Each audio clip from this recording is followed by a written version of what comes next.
महाभारत युद्ध में 18 दिनों के भीषण युद्ध के बाद पांडव जीत के करीब पहुंच गए थे। उन्होंने एक कौरव दुर्योधन को छोड़कर सभी कौरवों को हरा दिया था। अपनी मृत्यु के भय से दुर्योधन पांडवों से छिप गया। मित्रों, वीडियो पर अंत तक बने रहे और कहानी को गौर से सुनिएगा और चैनल को सब्सक्राइब कर लीजिएगा। तो चलिए कहानी को शुरू करते हैं। 18 दिनों तक चले महाभारत युद्ध में कई महान योद्धाओं ने युद्ध लड़ा। एक ओर 5 पांडव थे जिनके मार्गदर्शक कृष्ण थे, तो दूसरी ओर भीष्म, द्रोण, कर्ण और कई अन्य महान योद्धाओं से भरा हुआ था। महाभारत के संदर्भ में 18 एक महत्वपूर्ण संख्या है। दुर्योधन के पास 11 अक्षौहिणी सैनिक थे और पांडवों के पास 7 यानी कुल 18। इस महाकाव्य में 18 अध्याय हैं और अंत में, लेकिन कम महत्वपूर्ण नहीं, युद्ध ठीक 18 दिनों तक चला। युद्ध शुरू होने से ठीक पहले युधिष्ठिर ने भीष्म, द्रोण, कृपाचार्य और अन्य ज्येष्ठ योद्धाओं से आशीर्वाद लिया। सभी महारथी युधिष्ठिर के इस कार्य से बहुत प्रसन्न हुए और उन्हें युद्ध में विजय का आशीर्वाद दिया। युधिष्ठिर ने यह भी कहा कि यदि कोई इस युद्ध में उनके साथ शामिल होना चाहे तो उसका स्वागत है। कौरवों में से युयुत्सु पांडवों के साथ आ गए। युधिष्ठिर ने उनका अपने पक्ष में स्वागत किया। महाभारत युद्ध में 18 दिनों के भीषण युद्ध के बाद पांडव जीत के करीब पहुंच गए थे। उन्होंने एक कौरव दुर्योधन को छोड़कर सभी कौरवों को हरा दिया था। अपनी मृत्यु के भय से दुर्योधन पांडवों से छिप गया। हालांकि पांडवों ने अंततः उसे पा लिया और भीम ने उसे हराने का अपना वचन निभाने के लिए उससे युद्ध किया। भीम अपनी पूरी शक्ति के बावजूद दुर्योधन को पराजित नहीं कर सका। उसी समय श्री कृष्ण ने भीम को दुर्योधन के पैर पर प्रहार करने का संकेत दिया। भीम ने पूरी शक्ति से दुर्योधन के पैर पर प्रहार किया, जिससे वह गिर पड़ा। कई लोग मानते हैं कि इसके साथ ही महाभारत युद्ध का अंत हो गया। इसके बाद पांडवों ने 36 वर्षों तक हस्तिनापुर पर शासन किया। अंत में पांडव और श्री कृष्ण दोनों पृथ्वी छोड़कर चले गए और कलयुग का आरंभ हुआ। लेकिन कहानी यहीं समाप्त नहीं हुई। युद्ध के बाद कई घटनाएं घटीं और कुछ रहस्य आज भी छिपे हुए हैं। दिन 1 युद्ध आरंभ। पहले दिन दोनों सेनाएं प्रबल संकल्प के साथ एक दूसरे का सामना कर रही थीं। कौरव सेना के सेनापति भीष्म ने पांडवों पर आक्रमण किया। पांडवों के सबसे महान योद्धा अर्जुन हिचकिचा रहे थे, लेकिन कृष्ण के भगवत गीता प्रवचन ने उन्हें धर्म के लिए लड़ने के लिए प्रेरित किया। दिन 2 पांडव आगे बढ़े। दूसरे दिन पांडवों ने अपना आक्रमण तेज कर दिया। भीम और अर्जुन ने मोर्चा संभाला और कौरव सेना को भारी क्षति पहुंचाई। भीष्म एक दुर्जय प्रतिद्वंद्वी बने रहे, लेकिन पांडवों का आत्मविश्वास और मनोबल बढ़ा। दिन 3 अर्जुन का तेज। अर्जुन ने कौरवों के नेतृत्व पर आक्रमण करने पर ध्यान केंद्रित करते हुए अपनी धनुर्विद्या का प्रदर्शन किया। अपने परिवार से युद्ध करने की अनिच्छा के बावजूद उन्होंने कर्तव्यनिष्ठा से युद्ध जारी रखा। कौरवों को अर्जुन के अस्त्रों की शक्ति का अनुभव होने लगा।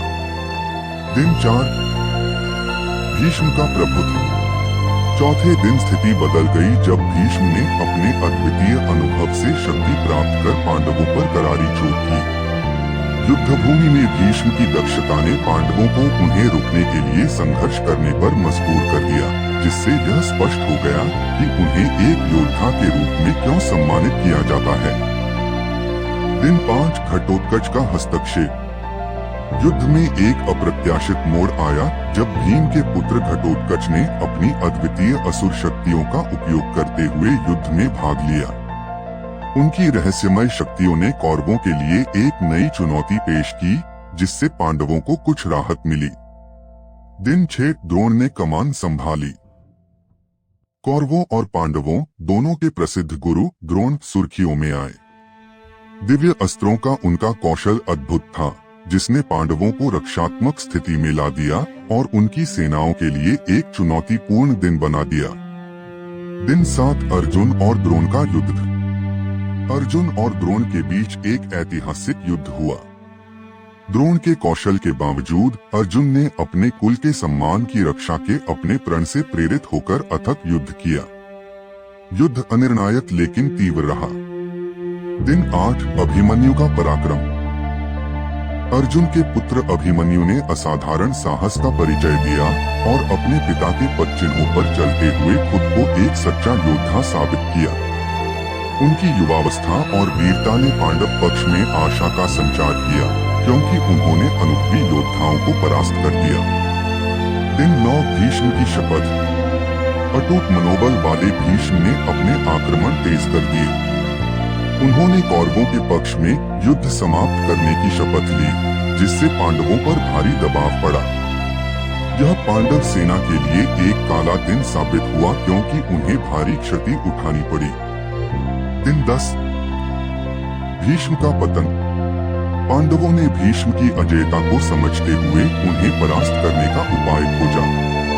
कृष्ण के मार्गदर्शन से उन्हें भीष्म की स्त्री के विरुद्ध शस्त्र न उठाने की प्रतिज्ञा का पता चला। शिखंडी अंबा का अवतार की सहायता से अर्जुन ने भीष्म को अपने शस्त्र त्यागने पर मजबूर कर दिया, जिससे वे गंभीर रूप से घायल हो गए। दिन 11 कर्ण युद्ध में शामिल होता है। भीष्म के घायल होने पर कर्ण युद्ध भूमि में प्रवेश करता है। अर्जुन के साथ अपनी प्रतिद्वंद्विता और दुर्योधन के प्रति निष्ठा के बावजूद कर्ण की उपस्थिति ने कौरवों को प्रेरित किया और उनकी विजय की आशाओं को फिर से जगा दिया। दिन 12 द्रोण की घातक संरचना। द्रोण ने चक्रव्यूह संरचना बनाई, जो एक अभेद्य सर्पिल थी।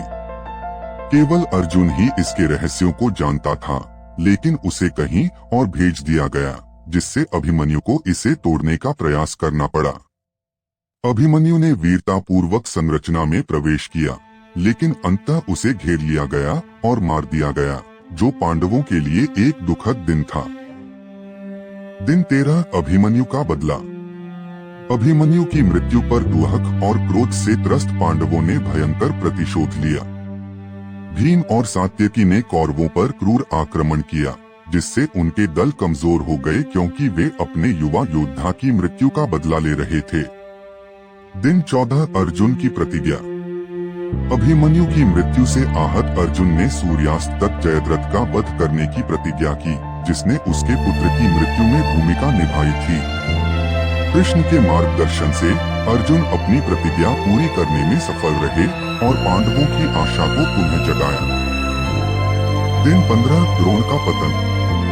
द्रोण के पतन के साथ ही कौरव सेना ने अपने रणनीतिक महारथी को खो दिया। कृष्ण ने पांडवों को एक कपटपूर्ण रणनीति अपनाने की सलाह दी। अपने पुत्र अश्वत्थामा की मृत्यु के प्रति आश्वस्त द्रोण ने अपने हथियार डाल दिए और धृष्टद्युम्न द्वारा मारे गए। दिन 16 कर्ण का पराक्रम। कर्ण ने कमान संभाली और एक कठिन चुनौती साबित हुए। अर्जुन के साथ उनकी प्रतिद्वंद्विता अपने चरम पर पहुंच गई। दोनों योद्धाओं ने अपने दिव्यास्त्रों का प्रयोग किया। हालांकि कृष्ण के मार्गदर्शन से अर्जुन ने बढ़त हासिल कर ली। दिन 17 कर्ण का अंत। कर्ण और अर्जुन के बीच प्रतिद्वंद्विता एक अंतिम मुकाबले में परिणत हुई। कर्ण के रथ का पहिया जमीन में धंस गया, जिससे वह कमजोर हो गया। कृष्ण के आग्रह पर अर्जुन ने इस अवसर का लाभ उठाकर कर्ण पर प्रहार किया और कौरव पक्ष को एक गंभीर झटका दिया। दिन 18 युद्ध का अंत। अंतिम दिन शल्य ने कौरव सेना की कमान संभाली, लेकिन युधिष्ठिर से हार गए। फिर भीम ने एक निर्णायक द्वंद्व युद्ध में दुर्योधन का वध कर दिया। इसके साथ ही 18 दिनों तक चला युद्ध समाप्त हो गया, जिसमें भारी क्षति तो हुई, लेकिन धर्म की विजय हुई।